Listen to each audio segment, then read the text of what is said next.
Adam Gorney, Rivals.com here with Iowa coach Kirk Ferentz. Another signing day like we were just talking about.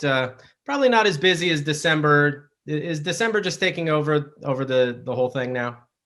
It really has, whatever it's been 4 or 5 years now. It's just funny how things change, and it's very different, when it started 4 years ago, and now it's kind of the way it is. So at least for us, it tends to be where the majority of our prospects are going to sign. We used to always be able to find guys in January that maybe were being overlooked, and got one or two playing in the Super Bowl this weekend, actually. But but I think everything's just kind of sped up. It's a whole different world now. Let's talk about some of your guys, and especially at receiver. It seems like you wanted to bring in some bigger playmakers, a real focus on that. Keegan Johnson, Brody Brecht. Just talk about that and those guys and what they bring to the table here.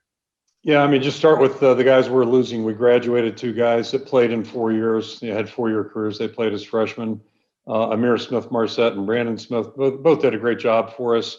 Unfortunately, when they got here, we were really thin, and they had to play maybe before they were ready. But that enabled them to be, really good players the last couple of years. So, we're losing two guys, and that was certainly paramount in our thinking. We wanted to go out and get a group that, looked like they could help us. And the way it worked out, we ended up having three guys that really had a strong interest in us, a mutual interest. We were very interested in them right from the get-go. So at the onset, we were thinking maybe two receivers, but since, all three guys had an interest, there's no way we didn't want to get all three of them. And we're really excited to have them here. Two of them are already here participating. They started here last week. And then Brody Brecht will start. He's going to play baseball. He's an excellent baseball player, so he'll play this summer, then join us sometime in the summer. But yeah, we're thrilled about all three guys. Obviously, offensive line is a place where you do phenomenally well and take guys and make us look bad with the rankings. Connor Colby, what do you like from him? Does he shape up as one of the next big time guys there? Well, we'll see, but we're really excited about his prospects, and he is one of the guys that started with us here in January. I think he was anxious to get started. Certainly looks like he belongs with our guys, and we thought he was a really good high school football player. Like a lot of places, the season was a little bit condensed this year. That was disappointing, but we're really, really pleased to get him in our class. Going out of state a little bit too, but kind of staying in the region. David Koff, Bo Stevens. What do you like from those guys, and what do they bring? Yeah, they're both young guys that came here at an early age and really made an impression on us. And so just really thrilled. We liked what we saw of them all the way through the process. Really excited that both of them picked our place to come to school, and just really looking forward to the future with both those guys. I read the newspaper story about Devin Hilson. Got the offer during a basketball game. Maybe wasn't focusing all that much on the basketball court after that.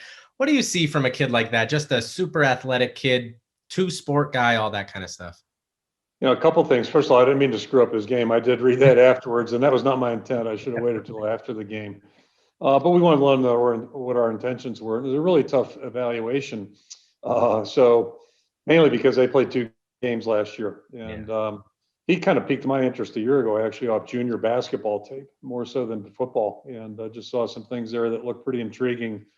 And then we took the two games we had this year, but I think more important was the work that we did. We were able to talk to a lot of people that have worked with Devin and known him for quite a time, and worked with him in both coaching, from the coaching realm mostly, but also some teachers. And there was a very consistent picture, a very consistent portrait that was painted about him. And in my opinion, we felt like he had the requisite athletic ability and skills and size. But then it really gets down to attitude and how much of a player, how committed is he going to be to getting his degree and having a good career. And we were convinced he's one of those guys. Coincidentally, I just went to my office about an hour ago, opened a letter. It was a parent of somebody who plays AAU basketball at Devin. And I was like, uh-oh. It started out, I want you to know. And then that parent went on and just couldn't say enough good things about Devin. So it was a scary moment. Then I was like, oh boy, this is great. This is kind of reaffirms what we thought. We talked a little offline, but recruiting in a pandemic where you can't go out and really sell the program, you can't bring kids to campus. How has it been for you? And do you hope 2022 is just a completely different situation?